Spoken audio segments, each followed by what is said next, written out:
আসসালামু আলাইকুম শ্রেণীর শিক্ষার্থীরা, আশা করি তোমরা ভালো আছো। আমি মোহাম্মদ আবু মুসা, সহকারী শিক্ষক, দিনাজপুর জিলা স্কুল অনলাইন ক্লাসে তোমাদের স্বাগত জানাচ্ছি। তোমরা একটু ভালো করে খেয়াল করো তো, আমার হাতে কিছু দেখতে পাচ্ছ? হ্যাঁ, নিশ্চয়ই দেখতে পাচ্ছ, পেন্সিল, তাই না? কতগুলো পেন্সিল তোমরা দেখতে পাচ্ছ। তা আমরা এটা অন্য ভাষায় কি বলতে পারি? তোমরা কি একটু চিন্তা করতে পারো? হ্যাঁ, এটা আমরা বলতে পারি যে অ্যাকসেপ্ট পেন্সিল, তাই নয় কি? Accept pencil. তো আজকে আমি তোমাদের অষ্টম শ্রেণীর গণিত বিষয়ে সপ্তম অধ্যায়ে তোমাদের যে সেট আছে এটা বিষয়ে আলোচনা করব। তাহলে আজকে আমরা যেটা আলোচনা করবো সেটা হচ্ছে কি সেট। আর ক্লাসের শেষে সেট কি সেটা তোমরা বলতে পারবে, সেটের গঠন প্রক্রিয়া ব্যাখ্যা করতে পারবে। এরপর বিভিন্ন ধরনের যে সেট আছে, যেমন সসীম সেট, অসীম সেট, ফাঁকা সেট, হ্যাঁ, এবং সেটকে কিভাবে প্রকাশ করা হয় এগুলো তোমরা বলতে পারবে। খেয়াল করো, আমরা প্রথমে আসি সেট কাকে বলে। সেট হলো, আমি সংজ্ঞাটা তোমাদের লিখে দিচ্ছি এই পাশে, তোমরা একটু খেয়াল করো, লিখে নাও। হ্যাঁ, সেট সেট হলো বাস্তব বা কল্পনা জগতে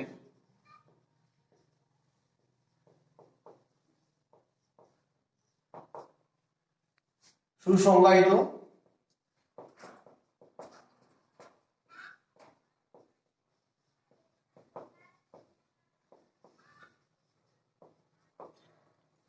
কোন বস্তুর বা কোনো কিছুর, কোনো বস্তুর মধ্যে বা কোনো কিছুর মধ্যে, কোনো কিছুর সংগ্রহ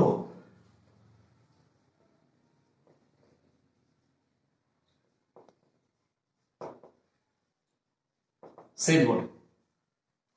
এখানে সুসংজ্ঞায়িত কথাটা উল্লেখ আছে। যেমন আমি তোমাদের যে উদাহরণ দিলাম, এইখানে যেমন 5টি পেন্সিলের সেট আছে, তাহলে এটা আমরা বাস্তব জগতে আমরা এগুলো বুঝতে পারতেছি, দেখতে পাচ্ছি। হ্যাঁ, এটা নির্দিষ্ট আমরা জিনিস বুঝতে পারতেছি, এটাকে বলা হচ্ছে সুসংজ্ঞায়িত। আরো খেয়াল করো, যেমন আমরা বলতে পারি একটা সেটকে লিখলাম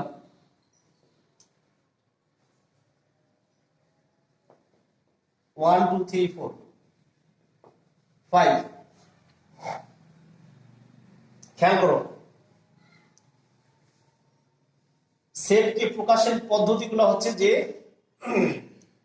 আমরা যে সেটের নামটা দিব সেটা সাধারণত ইংরেজি বর্ণমালার ক্যাপিটাল লেটারে দিতে হয়। সেটের নামটা দিতে হবে কি ইংরেজি বর্ণমালার ক্যাপিটাল লেটার, যেমন এ বি সি ডি। হ্যাঁ, এই ক্যাপিটাল লেটার, বড় হাতের অক্ষর। আর সেটের যে উপাদান গুলো আছে, যে এগুলোকে আমরা উপাদান বলতেছি। হ্যাঁ, যেমন উদাহরণে দিয়েছিলাম 5টা বা 6টা পেন্সিল, সেই পেন্সিল গুলো প্রত্যেকটা এক একটা উপাদান। হ্যাঁ, এইখানে সেটের উপাদান যখন 1 2 3 4 5, এই উপাদানগুলোকে আমরা এই যে বাঁকা বন্ধনী, এই যে বাঁকা বন্ধনী বা সেকেন্ড ব্র্যাকেট এর মধ্যে লিখবো, এবং প্রত্যেকটা উপাদান আলাদা করে কমা দিয়ে আলাদা করে লিখবো। এইভাবে আমরা সেটগুলোকে প্রকাশ করব।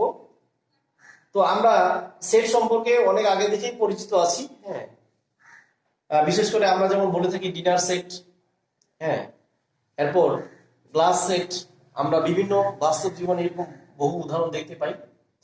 তো আশা করি তোমরা সেটের সংজ্ঞাটা বুঝছো এবং সেটকে কিভাবে প্রকাশ করবো সেটা বুঝছো। এখন খেয়াল করো, সেটের যে উপাদান সেটাকে আমরা কিভাবে প্রকাশ করবো। যেমন 1 সেটের উপাদান, তাহলে আমরা এটাকে এইভাবে লিখতে পারি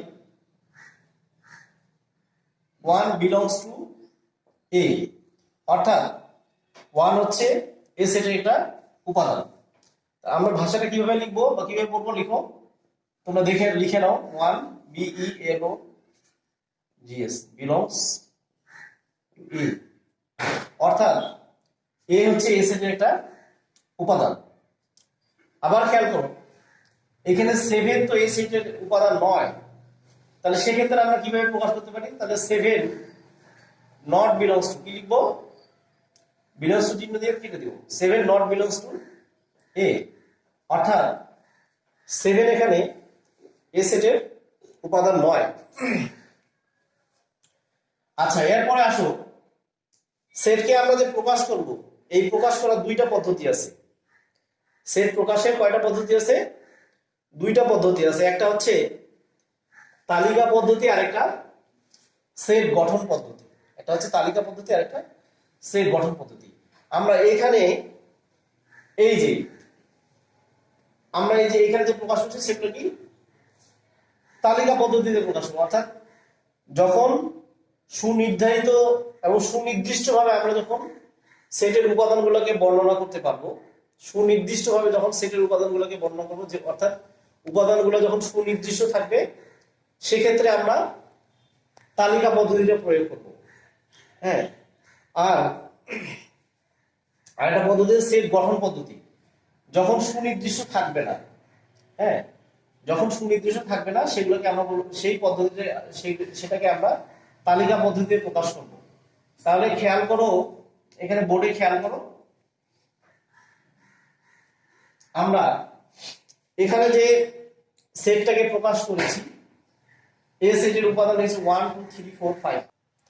তাহলে সেটকে আমরা প্রকাশ করব কি? সেটের নাম দিব ইংরেজি বড় হাতের অক্ষর, আর সেটের যে উপাদান থাকবে সেগুলোকে কমা দিয়ে বাঁকা বন্ধনীর ভিতরে কমা দিয়ে আমরা প্রকাশ করব।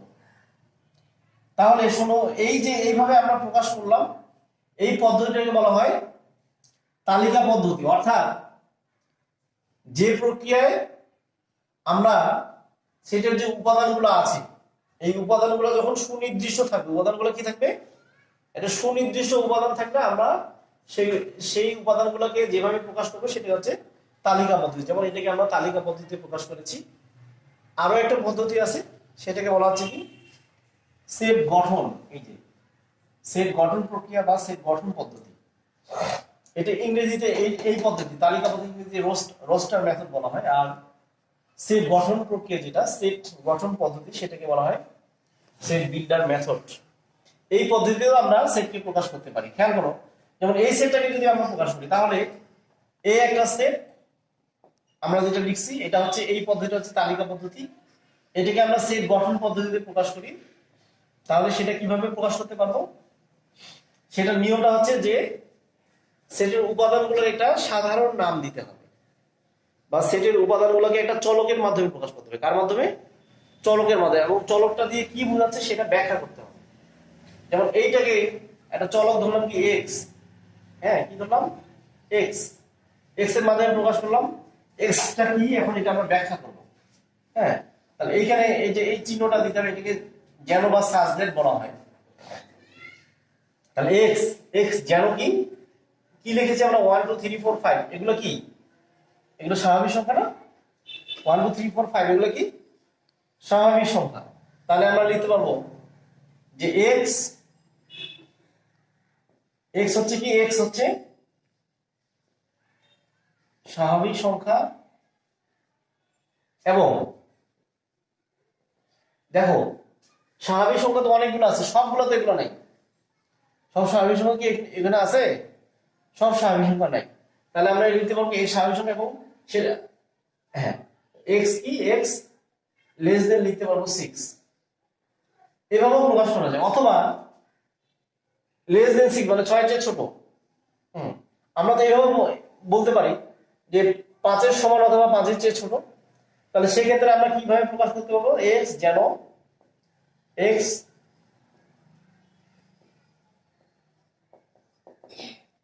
স্বাভাবিক সংখ্যা এবং এক্স লেস দেন ইকুয়াল 5। তাহলে এই যে এই দুটো পদ্ধতি, এটাকে আমরা বলতেছি সেট গঠন পদ্ধতি। কি বলবো? সেট গঠন পদ্ধতি। আর এই পদ্ধতিটাকে আমরা বলবো তালিকা। উপরের এই পদ্ধতিটাকে আমরা বলতেছি কি তালিকা পদ্ধতি। তোমরা খাতায় তুলে নাও, খাতায় সুন্দর করে লিখে নাও, তাহলে আমরা সেটকে কিভাবে প্রকাশ করে সেটা আমরা এখানে বুঝলাম। এবং সেটকে প্রকাশের যে দুইটা প্রক্রিয়া আছে সেটা হচ্ছে একটা হচ্ছে তালিকা পদ্ধতি আর একটা সেট গঠন পদ্ধতি, সেটাও আমরা বুঝলাম। এখন আমরা কোনটা কোন সময় প্রয়োগ করব, তালিকা আর সেট গঠন কোনটার সুবিধা বেশি বা কোনটা কোন সময় আমরা প্রয়োগ করব? যখন দেখবো যে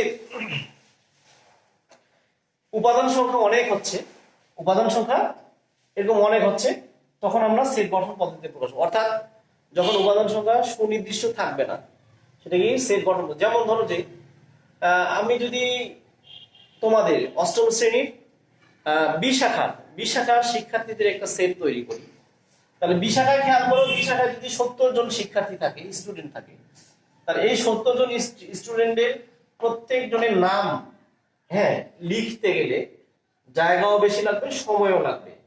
তাহলে এই ক্ষেত্রে আমরা তালিকা পদ্ধতিতে প্রয়োগ করব না। তাহলে এই ক্ষেত্রে আমরা প্রয়োগ করব কি সেট গঠন পদ্ধতি।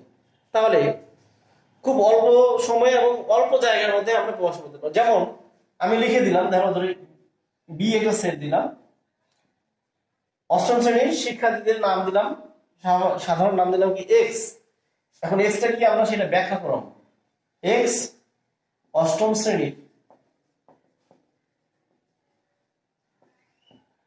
শ্রেণীর বি শাখা ছাত্র। আশা করি তোমরা এটা বুঝছো। এরপরে খেয়াল করো সেটের যে বিভিন্ন প্রকারভেদ গুলো আছে সেটা আমরা একটু আলোচনা করব। যেমন ধরো যে সসীম সেট, অসীম সেট, ফাঁকা সেট। এখানে কিন্তু আমি তোমাদের নিচে লিখে দিয়েছি সসীম সেট। এই যে সসীম সেট, সসীম সেট হচ্ছে সসীম, তুমি শব্দটা দিয়ে বোঝা যাচ্ছে সসীম, অর্থাৎ সংখ্যা নির্দিষ্ট, সেটাকে তো আমরা সসীম বলি। তাহলে সসীম সেট হচ্ছে যে সেটের উপাদান সংখ্যা গণনা করে নির্ধারণ করা যায় তাকে বলে সসীম সেট। আবার খেয়াল করো, যে সেটের উপাদান সংখ্যা গণনা করে নির্ধারণ করা যায় তাকে বলা হয় সসীম সেট। উপরে তুমি যে সেটটা দেখতে পাচ্ছ এটা একটা সসীম সেট। আমি আরেকটা উদাহরণ দিতে পারি, সি একটা সেট নাম দিলাম। দেখো এখানে ইংরেজি বর্ণমালার ভাগ দিলাম এ, ই, আই, ও, ইউ। তাহলে এটা একটা কি সসীম সেট। কেন সসীম সেট? খেয়াল করো এর উপাদান সংখ্যা আমরা গণনা করে নির্ধারণ করতে পারছি 1 2 3 4 5টা। উপাদান কয়টা আছে? 5টা আছে, তাই না? তাহলে এটাকে আমরা বলতেছি সসীম সেট।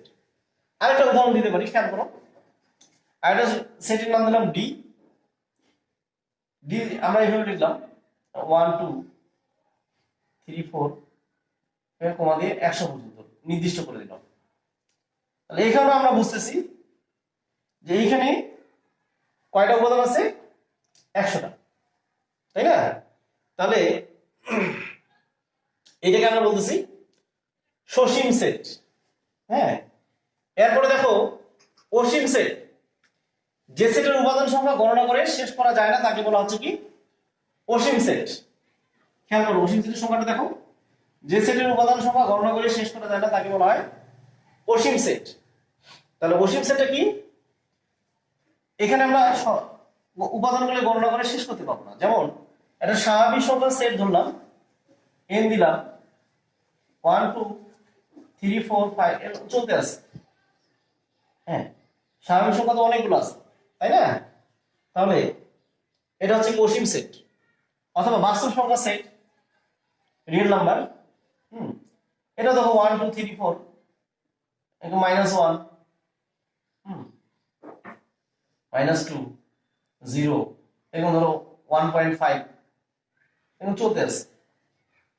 তাহলে এই যে স্বাভাবিক সংখ্যা সেট, বাস্তব সংখ্যা সেট, এগুলোকে আমরা বলবো কি অসীম সেট। কারণ কি এদের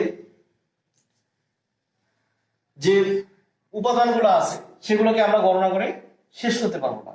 আচ্ছা, আরো এক ধরনের সেট আছে, সেটাকে আমরা বলতেছি কি ফাঁকা সেট। ফাঁকা সেটটা কি? খেয়াল করো, ফাঁকা সেট হলো যে সেটের কোনো উপাদান নেই, যে সেটের কোনো উপাদান, সংখ্যাটা এখানে লিখে দিয়েছি দেখো, যে সেটের কোনো উপাদান নেই তাকে আমরা বলতেছি ফাঁকা সেট। হ্যাঁ, যেমন আমি একটা উদাহরণ দিলাম তোমার এখানে, একটা ফাঁকা সেট নাম দিলাম এই, উদাহরণ দিলাম, দেখো খেয়াল করো, এই যে সেটটাকে প্রশ্ন দেখো তো, এই সেটের মধ্যে কোনো উপাদান আছে? নাই। তাহলে এটাকে আমরা বলবো কি? ফাঁকা সেট। এটা কি বলবো? ফাঁকা সেট। তাহলে ফাঁকা সেটকে প্রকাশের আরেকটা পদ্ধতি আছে, সেটা কি? এই যে ফাই, এই চিহ্নের মাধ্যমে আমরা ফাঁকা সেটটাকে প্রকাশ করতে পারি। তাহলে ফাঁকা সেটকে প্রকাশ করার দুইটা পদ্ধতি আছে, এটা হচ্ছে এটা, এটা হচ্ছে এটা। তাহলে আশা করি তোমরা সেটের এই বিষয়গুলো যে আলোচনা করলাম তোমরা হয়তো বুঝে থাকবে বা বুঝার কথা। হ্যাঁ, না বুঝলে ভিডিওটা একটু বারবার দেখবা, তাহলে ইনশাল্লাহ বুঝতে পারবে। তো আমি এখন তোমাদের কিছু কাজ দিচ্ছি, তোমরা একটু বাসায় নিজেরা একটু চেষ্টা করবে। হ্যাঁ, যেমন এখানে দুইটা প্রশ্ন দিচ্ছি, তোমরা একটু বাসায় একটু চেষ্টা করবা।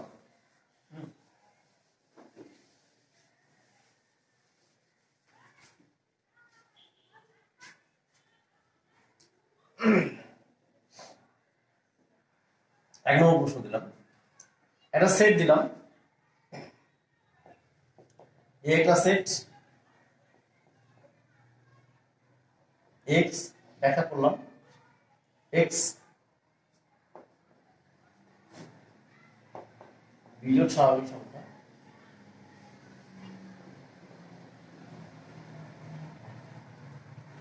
এবং এক্স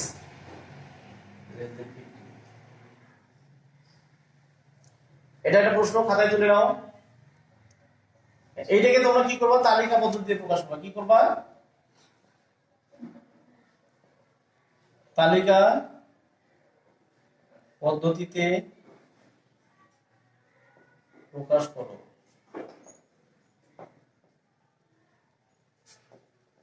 এবং উপর্যুক্ত সেটটি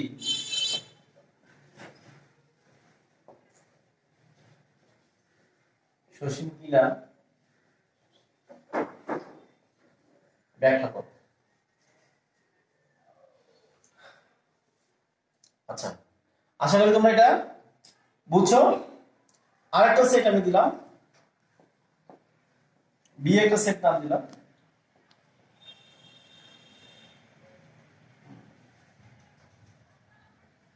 দুই, তিন, 5, 7, 14। এটাকে তোমরা সেট গঠন পদ্ধতিতে প্রকাশ করবা। সেট গঠন পদ্ধতিতে প্রকাশ করো।